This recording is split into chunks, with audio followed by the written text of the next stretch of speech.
하나님의 선물인 영생. 사람이 만일 천하를 얻고도 제 목숨을 잃으면 무엇이 유익하리요? 마가복음 8장 36절. 당신은 무엇을 가장 귀중히 여기십니까? 당신의 생명이 아니겠습니까? 이 한 생명을 위하여 당신의 모든 생애를 투자하고 있지 않습니까?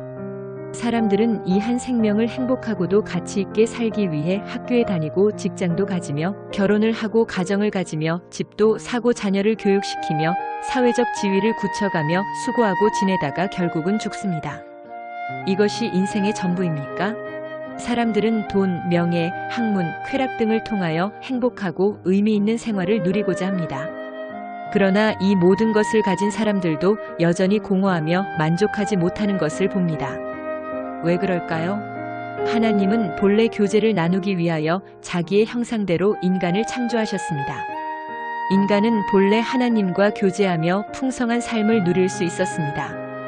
그러나 인간이 하나님께 불순종하여 죄가 들어와서 이 교제를 끊어놓았고 우리 인간들은 하나님이 주시는 축복을 더 이상 누리지 못하게 되었습니다. 1.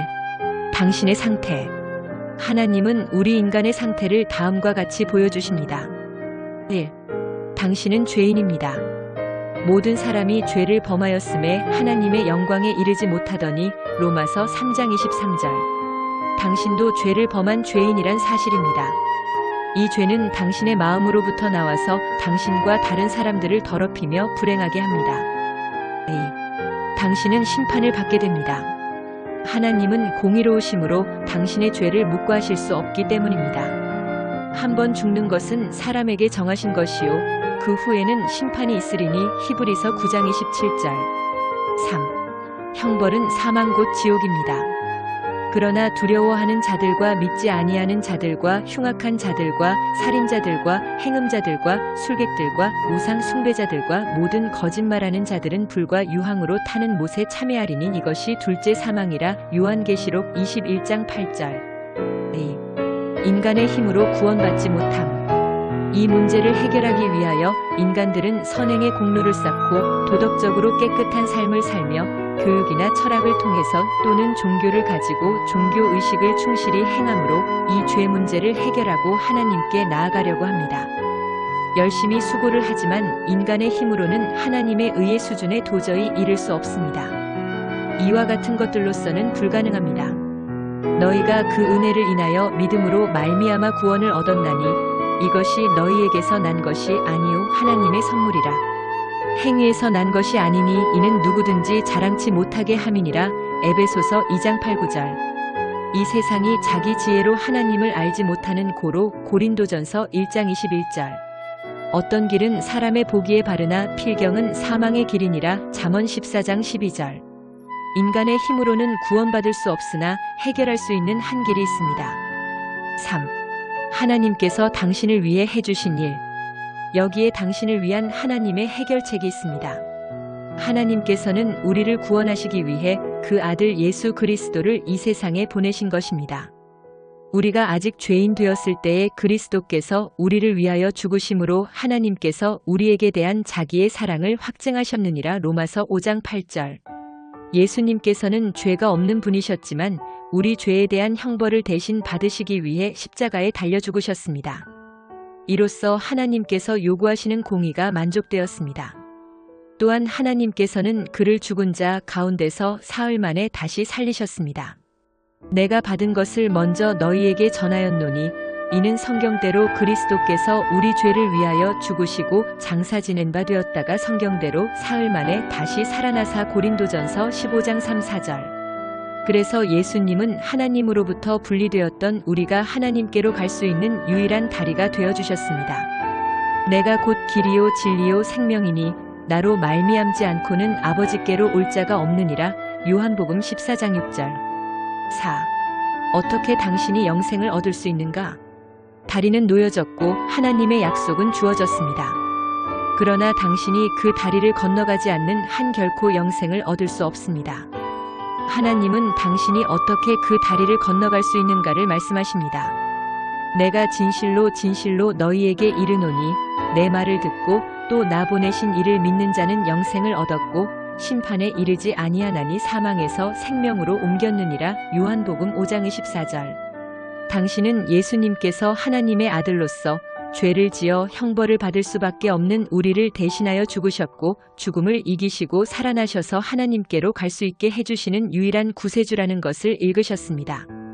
이제는 들은 것을 당신이 믿기만 하면 됩니다. 당신이 들은 말씀을 믿으면 다음과 같은 하나님의 약속을 누리시게 됩니다. 1. 영생을 얻었고 현재. 2. 심판에 이르지 아니하나니 미래. 3. 사망에서 생명으로 옮겼느니라 과거. 5. 믿음이란? 그러면 어떻게 하는 것이 믿는 것일까요?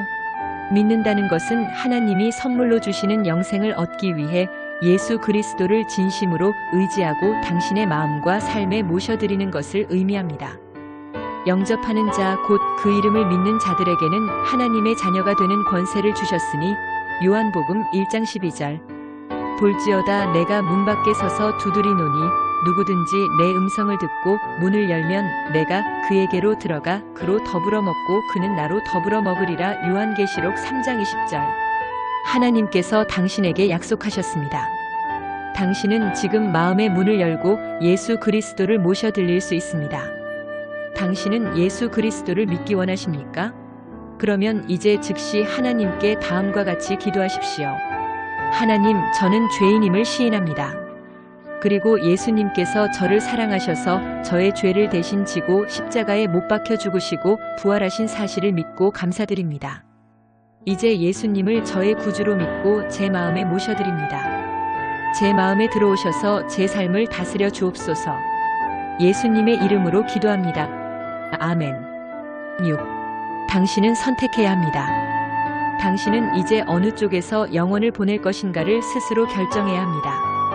아들을 믿는 자는 영생이 있고 아들을 순종치 아니하는 자는 영생을 보지 못하고 도리어 하나님의 진노가 그 위에 머물러 있느니라.